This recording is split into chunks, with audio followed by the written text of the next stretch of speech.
I'm Tony, and this is my wood shop. I appreciate you guys stopping by and joining me. Got kind of a late night tonight, but I've had a couple of people who've asked me a few questions about my lathe. And I kind of promised Oliver that I'd give them a 3-year review, and we are now at 3 years. So I'm going to go ahead and walk through some of the features and things I love about my lathe, things I'm not as thrilled about, areas that the new model might have addressed, and kind of give you my overall impressions. Did I make a good investment, bad investment? Did I wish I bought something different? I'll let you know. Stick around. All right, so the model I have is called Oliver's 2018. That was the original model. I did buy the outboard turning kit, which included this incredibly massive tool rest over here, that extension unit. It could also mount to the other end if you need to go longer than 48 inches.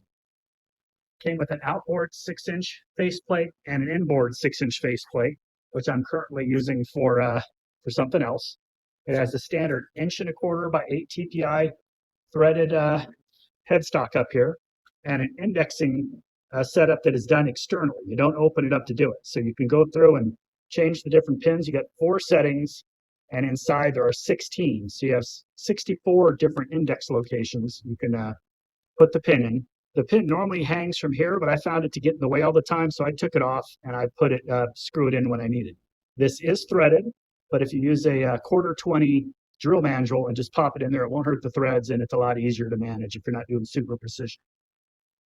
The one thing about this lathe that I don't like is this little widget there was originally for a spindle lock, and this lathe is not equipped with that. So to use the spindle lock, I have to use the indexing pins. It's not a big deal. You just line it up, stick your rod in there, and it'll lock so you can pull a chuck off or something like that. So far, this is 3 years of wear and tear. You can see there. I haven't cleaned it off before. This is just finished a project and decided to go and do the review now. Still nice and tight threads, super clean. Haven't had any issues there. Bearing still spins beautifully. I have forward and reverse down here. So all you have to do is flip it right and left. Of course, I generally wait until the lathe fully stops before I switch anything over. And then up here you have your speed control. It's just a min to max. This is fairly accurate. And then your power switch is nice. You have a pull-out locking tab, which I don't use. The other kind of main issue, depending on how your shop is set up, this has a standard Delta S1 down here, VFD, so that takes it from a single phase to 3-phase for the motor. It's got a nice strong motor. It said it was rated for 2 horsepower, but I've read 3 horsepower. I haven't had it stall out on me to give me any trouble.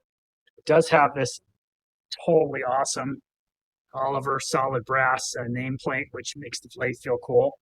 The finish has held up as good as any lathe I've ever owned. I still have a couple of chips in the paint here after 3 years from tools coming down on it. The bed has stayed true and beautiful. I haven't greased or done anything right now, but you can see my tailstock just slides back and forth after 3 years with no issues at all. Comes off super simple on the other end. The thing I love the most about this lathe, guys, is it weighs a ton. I mean, it's well over 700 pounds the way I have it set up right now. I don't have shakes and vibrations. It is just an 18-inch swing over the bed here. It's only 18 inches. But on this end, I could do 32 inches. And you've seen some videos of me turning some big stuff. What I don't particularly care for, and that's mostly my turning style and my skill level, is I don't have any way of tailstock supporting. So when I'm doing a large turning on this side, I end up having to screw it in with a bunch of lags on the faceplate, which is not a big deal. I know that's normal, but I prefer to have some sort of tailstock support, which is why I'll probably at some point add a larger lathe, at least a 24-inch swing. So aside from those little things, this does have, let's walk around the other side here. It has the comparator arm, and it's got 2 of them. I took the other one off the far end there because I don't use it as a comparator, but I did make this handy dandy dust collector mount using the same comparator arm it came with it. So it just hangs right off the edge there, and I use the hole down here to hold my knockout bar. Changing, let's swing around to the other side, hold on. Changing speeds on this lathe is super simple, but since I'm primarily a bowl turner, I don't deal with it much, but you can see standard here. There's only 2 pulleys. You got high speed and low speed. The pulley is a standard multi-groove belt, and all you have to do to change it is pop down here, hold that lever up, releases the tension on the motor, You come back up here, slide the belt down to the lower speed or the higher speed, excuse me, and then I come back down and slap the lever back in. It's that fast. I mean, it's not a big deal. It's just not something I personally deal with much. I'm not doing high speed spindles very often. I'm mostly always bowls and 1200 RPM, following the kind of the RPM model that I got from Kurt to here. 1200 RPM is plenty. If I'm turning something, especially I'm turning a 12-inch bowl, just don't need to worry about getting any more than that. So you can see back here, here's my nameplate for this one. Oliver model 2018. It's the second one to come out of the shop. 220 volt, says 2 horsepower, but I know the motor says 3. It's only drawing 6 amps at 220. And I plug it right into the wall next to the lathe. It does not come with a plug. Most of these lathes don't. And it has really cool little leveling feet on the bottom. I really don't think for what I paid, you can go wrong. This particular model is no longer available, but they do have a replacement, which is called the 2019. It does change out these, 150-pound cast iron feet for some heavy gauge sheet metal, but it does leave a shelf in there where you can add weight if you need it, and also drop the cost considerably. I paid over $4,000 as delivered here to my house, and the new lathe on their site is under $3,500, and it has basically all the same features.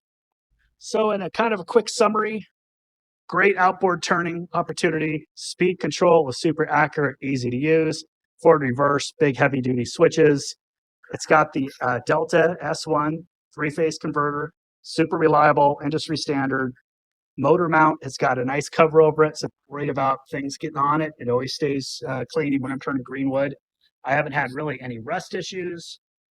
Everything except for the banjo slides smoothly, but the banjo, and it still slides pretty smoothly, as you can see. It's not a big deal. A little harder with one hand, but still does a pretty good job. The tool rest came with 12-inch cast iron. I keep dressing it, works great. 4 inches of travel, self-ejecting on stock on here. I did have this bust off probably a week after I got it. I never got around to doing anything about it because I generally just pull enough tension on it so it doesn't spin. But that's about it. Like I said, my only gripe is doesn't have a really reliable, easy to use spindle lock, and there's no overall power switch. So if you're not turning it off from the breaker, you have to unplug it from the wall, which is not a big deal. But most of my equipment and my day job, all of it is the same way. It doesn't have a master power switch except for the disconnect from the main power, which we add to all of those.